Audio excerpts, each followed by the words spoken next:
अगर आपके पास question number 3 short question के तौर पे आएगा तो आप इसमें सिर्फ पॉइंट्स के नेम लिखोगे जो आपको इम्पॉर्टेंट फीचर्स गिवन है। लेकिन अगर यही क्वेश्चन आपके पास एज अ लॉन्ग क्वेश्चन आ जाए तो फिर जो आगे उन्होंने डिटेल दी हुई है उस डिटेल को भी आप ऐड करोगे। उसके बाद आपके पास आ जाता है question number 4 which is define catenation. Catenation क्या है?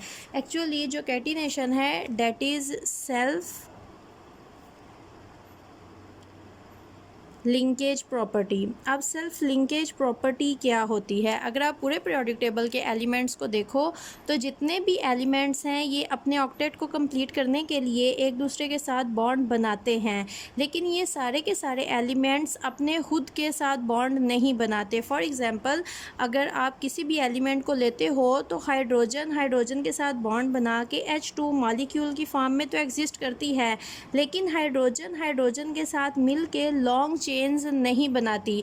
इसी तरह अगर आप हैलोजेंस को देखो तो फ्लोरीन के साथ मिलके F2 का मॉलिक्यूल तो बनाएगी, लेकिन ये लॉन्ग चेन्स की फॉर्म में एग्जिस्ट नहीं करेगी। This is actually self linkage property जो कि पूरे पीरियोडिक टेबल में सिर्फ और सिर्फ प्रेजेंट है कार्बन में।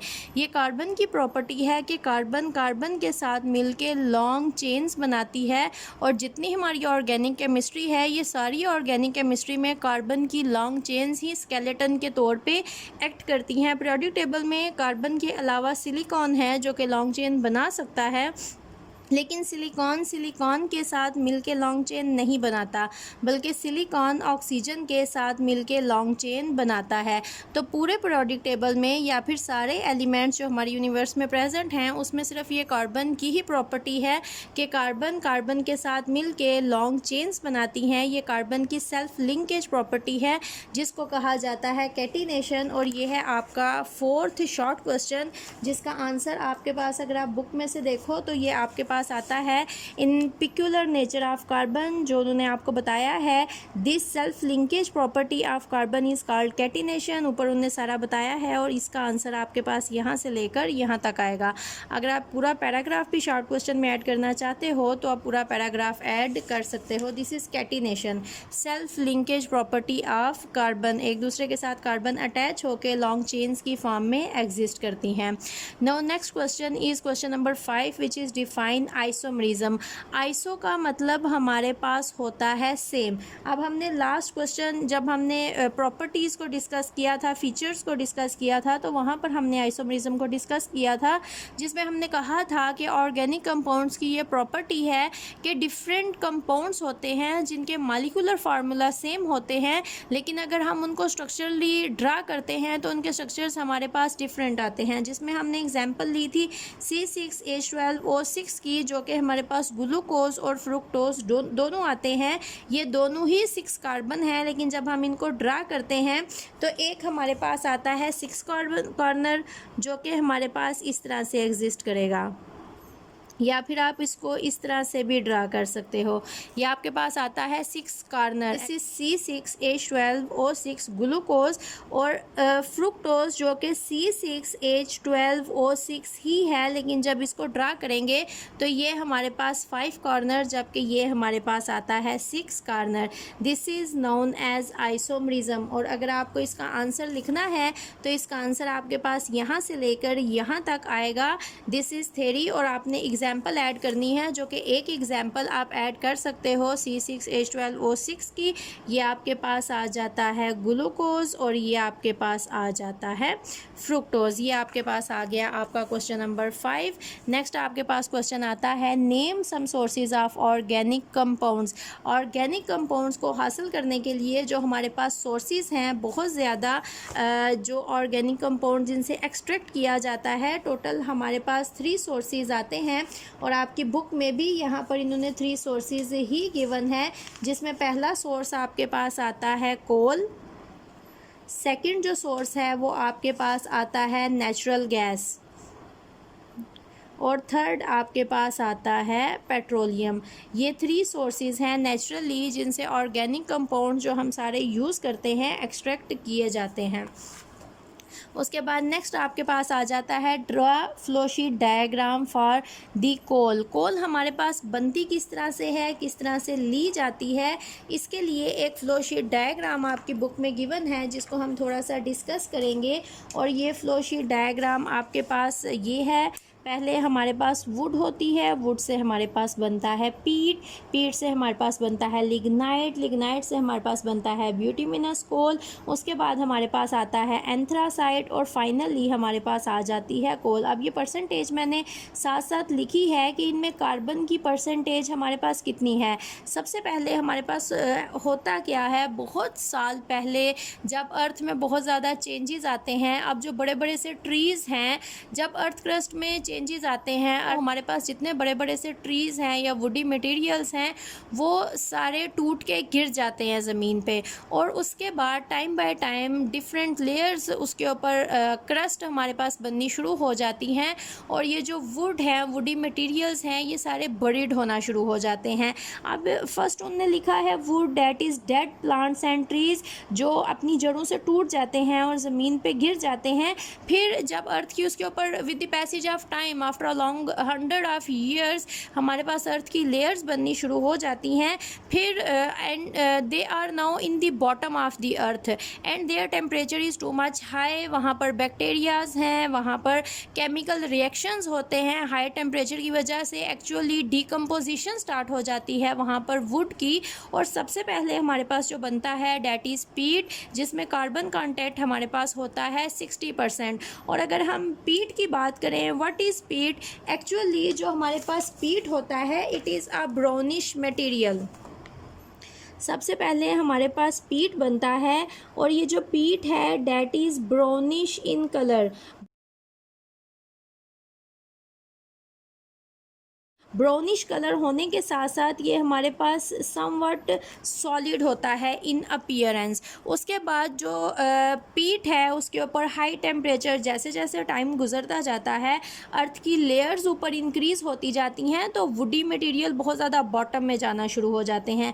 और ये जितना ज़्यादा in the lower layers of earth move करते जाएंगे वैसे वैसे टेम्परेचर प्रेशर बहुत ज़्यादा हाई होता जाएगा और डिकम्पोजिशन का जो प्रोसेस है वो भी बहुत ज़्यादा फास्ट होता जाएगा। और जो पीट है ये कन्वर्ट हो जाता है लिग्नाइट में।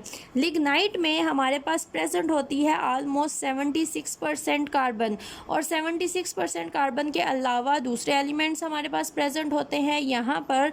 और ये जो लिग्नाइट होता है it is also brownish in colour. लेकिन यहाँ पर हमारे पास ये जो प्लांट स्ट्रक्चर्स होते हैं ये बहुत ज़्यादा डिकम्पोज हो गए होते हैं और ये देखने में प्लांट्स की डिकम्पोजिशन के बाद का जो मटेरियल है वो नहीं लगता। लेकिन अगर हम इसको डिटेल में देखें तो समहाउ कहीं कहीं हमारे पास वुडी मटेरियल या प्लांट स्ट्रक्चर हमारे पास अपीयर होगा। And lignite is actually an intermediate situation और इंटरमीडिएट कंपोजिशन बिटवीन ब्यूटिमिनस एंड पीट। और नेक्स्ट हमारे पास आता है ब्यूटिमिनस। जब लिग्नाइट की बहुत ज़्यादा डिकम्पोजिशन हो जाती है तो हमारे पास बनता है bituminous. It is almost from 78 to 82% हमारे पास कार्बन होती है। और ये जो ब्यूटिमिनस कोल होता है अब ये हमारे पास अपीयरेंस में बहुत ज़्यादा ब्लैक होता है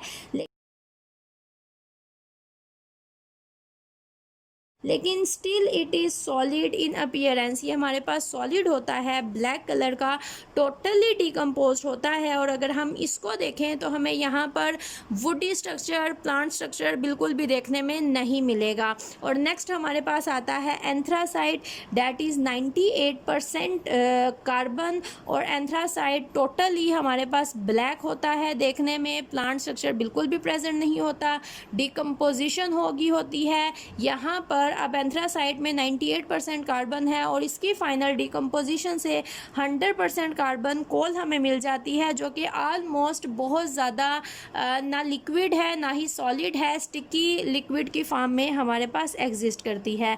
and that is a flow sheet diagram कि कोल हमारे पास बनता कैसे है। ये ने बताया है it is believe that coal in nature was form from the remains of trees buried inside the earth crust some 500 million years अगो।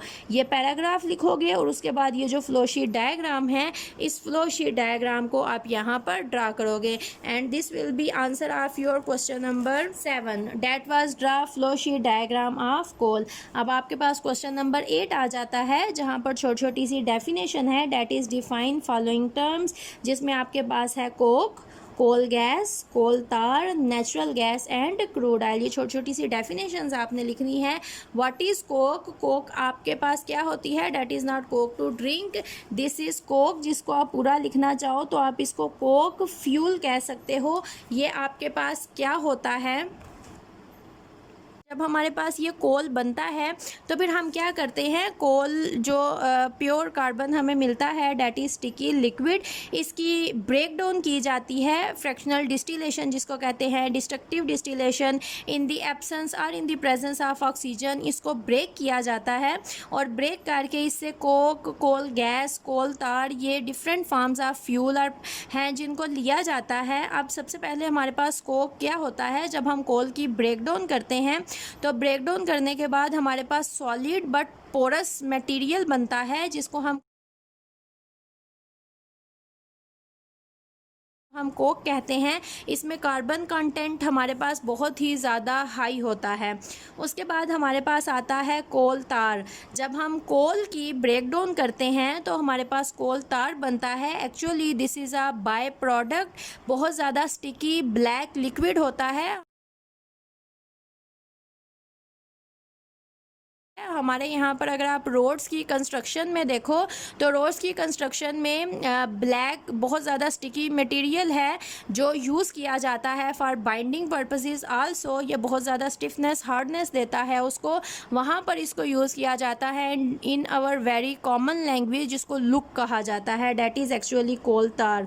उसके बाद हमारे पास आती है कोल गैस। जब हम कोल की ब्रेक डाउन करते हैं कोक और कोल तार बनाने के लिए, तो वहाँ पर ब्रेक डाउन में जो बहुत सी गैसेस निकलती हैं, जिसमें बहुत ज़्यादा अमाउंट मीथेन की, स्मॉलर हाइड्रोकार्बन्स की होती है, वो सारी गैसेस कलेक्टिवली कही जाती हैं कोल गैस।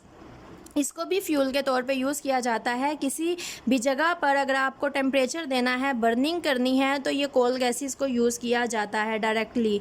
उसके बाद थर्ड हमारे पास आ जाती है नेचुरल गैस। नेचुरल गैस है हमारे पास मीथेन, जिसको हम घरों में यूज़ करते हैं for domestic purposes, for cooking purposes. इसके अलावा इंडस्ट्रीज़ में इसको बहुत ज़्यादा यूज़ किया जाता है because we have a source of natural gas. तो that is somehow cheap as compare to other fuels, और इसको यूज़ किया जाता है बहुत ज़्यादा industries and domestic purposes also. Next fifth हमारे पास द लास्ट टर्म आ जाती है, डेट इज़ क्रूड ऑयल। अब हमारे पास जिस तरह से कोल बनता है हमारी अर्थ क्रस्ट में वुड की डिकम्पोजिशन से, इसी तरह क्रस्ट की लेयर्स के अंदर ये जो वुड डिकम्पोज होती है और हमारे पास ब्लैक लिक्विड बन जाता है। इस ब्लैक लिक्विड को which is in the form of pure, इसको कहा जाता है क्रूड ऑयल, जिसको वहाँ से एक्सट्रैक्ट किया जाता है और बाद में इसको रिफ़ाइन करके पेट्रोलियम की फॉर्म में, गैसोलीन की फॉर्म में कन्वर्ट किया जाता है और फिर इसको यूज़ किया जाता है। बट व्हेन ऑयल और petroleum is present in its pure form, it is blackish liquid, जिसको कहा जाता है क्रूड ऑयल। अगर आपको इसकी डेफिनेशन लिखनी हो तो आपकी बुक में क्रूड ऑयल की डेफिनेशन गिवन है, that is this। यहाँ से आपके पास स्टार्ट होगा मिनरल्स और यहाँ से क्रूड ऑयल तक इसकी आ जाती है डेफिनेशन। अगर आपको स्मॉल करनी हो तो आप स्मॉल भी इसको कर सकते हो, लेकिन यहाँ से लेके यहाँ तक ही आपके पास इसका आ जाता है आंसर कि क्रूड ऑयल आपके पास है क्या। अर्थ क्रस्ट में जो आपके पास डिकम्पोजिशन होती है, बायोकेमिकल डिकम्पोजिशन, वहाँ से जो ऑर्गेनिक मैटर आपके पास मिलता है, that appear like liquid of blackish colour, that is known as crude oil. And that's all about your first lecture.